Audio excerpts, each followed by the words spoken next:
Hola, muy buenas a todos, espero estén bien. Hoy veremos prácticas sobre los métodos gravimétricos. Bueno, pues nos tocaron lo que son los métodos clásicos. En esta ocasión pues vamos a hablar sobre la determinación gravimétrica del cobre en una sal soluble. En cuanto a las competencias, dicen que el alumno conozca y entienda y aplique los métodos gravimétricos que forman parte de los métodos clásicos, además de adquirir la habilidad de determinar el contenido del metal en una muestra por métodos gravimétricos, y que el joven estudiante obtenga la habilidad en el manejo del material de laboratorio y reconozca y diferencie los diferentes métodos usados en el laboratorio con la ayuda de sus compañeros. En este caso va a ser por binas. En cuanto al fundamento teórico, un análisis gravimétrico es una clase de técnica de laboratorio que se utiliza para determinar la masa o la concentración de una sustancia, midiendo un cambio precisamente en la masa. El químico que estamos tratando de cuantificar suele llamarse analito. Usamos el análisis gravimétrico para responder preguntas como cuál es la concentración del analito en la solución y qué tan pura es nuestra mezcla. La mezcla puede ser un sólido o estar en solución.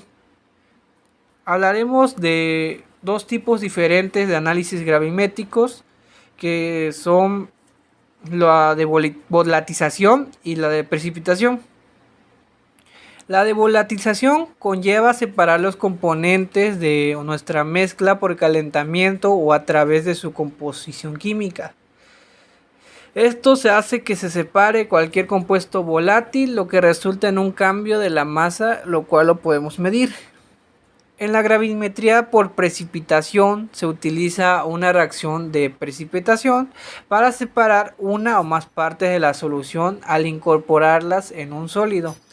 El cambio de la fase ocurre cuando puesto el analito empieza en una fase de solución y después reacciona para formar un precipitado sólido. El sólido puede separarse los componentes líquidos por medio de la filtración, lo que vamos a hacer en esta práctica. La masa del sólido puede usarse para calcular la cantidad o la concentración de compuestos en una solución. El análisis cuantitativo gravimétrico suele tener una alta exactitud y precisión, cometiéndose solamente errores menores al 0.1% del contenido de los constituyentes mayores y menores a la muestra a analizar. En esta práctica, el cobre contenido en nuestra sal soluble se precipita cuantitativamente en una solución acuosa con el reactivo del hidróxido de potasio, produciéndose un precipitado.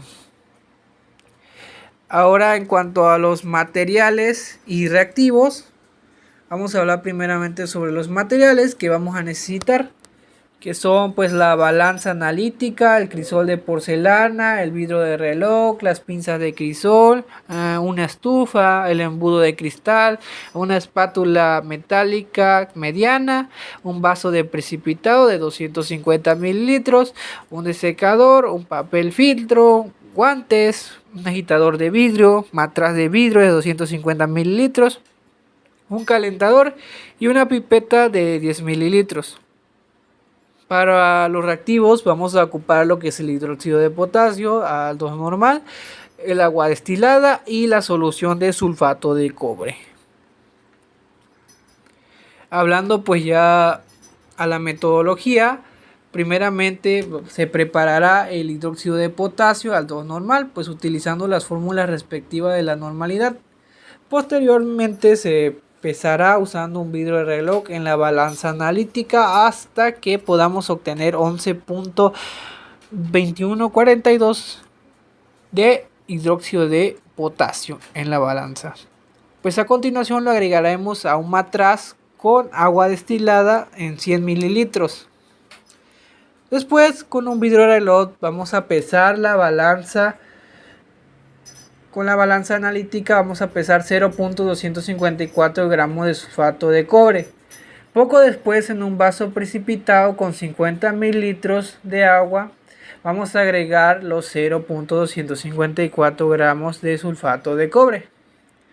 Posteriormente a que hayamos realizado lo anterior, vamos a preparar un baño María y vamos a colocar el vaso precipitado en él para después ser colocado en el calentador.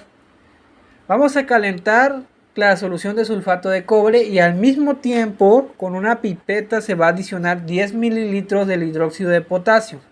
Vamos a observar que hay un cambio de color de un azul claro a un azul más intenso, que transcurriendo el tiempo en el que lo vamos dejando se observa que se va oscureciendo la solución a un verde oscuro y hay una aglomeración que se va disolviendo. Mantendremos esa temperatura y un tiempo después vamos a seguir adicionando 10 mililitros del hidróxido de potasio y vamos a seguir calentando y agitando. Se observará la formación de un precipitado de color negro café. Terminando con el paso anterior, se quitará el vaso precipitado y pues vamos a filtrarlo. Vamos a esperar obviamente que pues se quede a temperatura ambiente y vamos a filtrarlo separando el precipitado utilizando el papel filtro dentro del embudo. Para finalizar pues el procedimiento, pasaremos el precipitado con el papel filtro en un crisol y lo llevaremos a la estufa en un promedio de entre 30 a 40 minutos con una temperatura de entre 110 a 120 grados. Esto con el propósito de extraer toda la humedad del precipitado. Pasado el tiempo, extraeremos la muestra de la estufa y lo llevaremos al desecador por un tiempo de 15 minutos. Pues esto se hace con el objetivo de absorber lo que queda de humedad y secar la muestra y estabilizar la temperatura. Finalmente procederemos a realizar el pesado a la balanza con la balanza analítica para poder determinar el peso del óxido de cobre existente. Después de todo pasamos a los resultados, los cuales estarán demostrados en esta tabla. Como conclusión, con este informe se reconocen muchos de los métodos ocupados en análisis químico que se realizan en la minería, pasando por flotación, donde se requiere una separación del cobre, mediante un método inverso, que es precipitar las interferencias y dejar en solución el máximo contenido de iones de cobre presente. También se pueden reconocer exactamente las técnicas utilizadas en los análisis de porcentajes de contenido de las muestras. Bueno, como recomendación, la primera recomendación sería, que el papel filtro deben pesarlo de forma constante al menos 3 veces, esto con el fin de tener cálculos más exactos. Como segunda recomendación, deben pasar de nivel por nivel en la placa de calentado, y medir su temperatura conforme avance para así tener una calibración exacta de la temperatura. En cuanto al anexo, el factor gravimétrico, F, es la relación entre el peso molecular de la forma en que se quiere expresar el resultado del problema y el peso molecular de la especie que realmente se pesa en la determinación final. Ahora continuamos con la práctica número 2. Para esta segunda práctica, como en competencias previas, tenemos que el alumno sea capaz de visualizar e identificar las proteínas en el contenido de la muestra que se desea analizar, logrando por diferentes reacciones químicas con una pequeña práctica la cual nos demostrará las proteínas que se encuentran en este caso en la leche. En cuanto al fundamento teórico, tenemos que sobre el 4000 a.C. surgió una de las primeras civilizaciones del mundo, los sumerios. Este pueblo desarrolló los sistemas agrarios y ganaderos.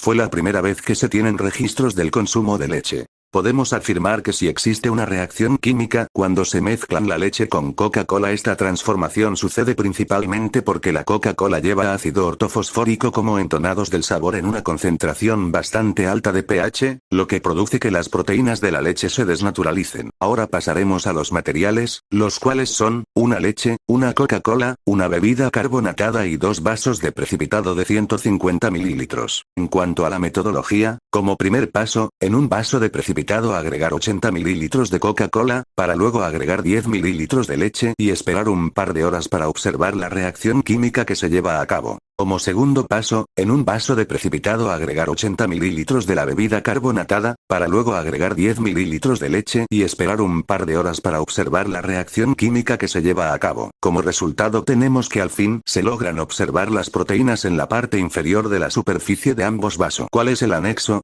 Bueno, como anexo tenemos el por qué la Coca-Cola parece convertirse en agua.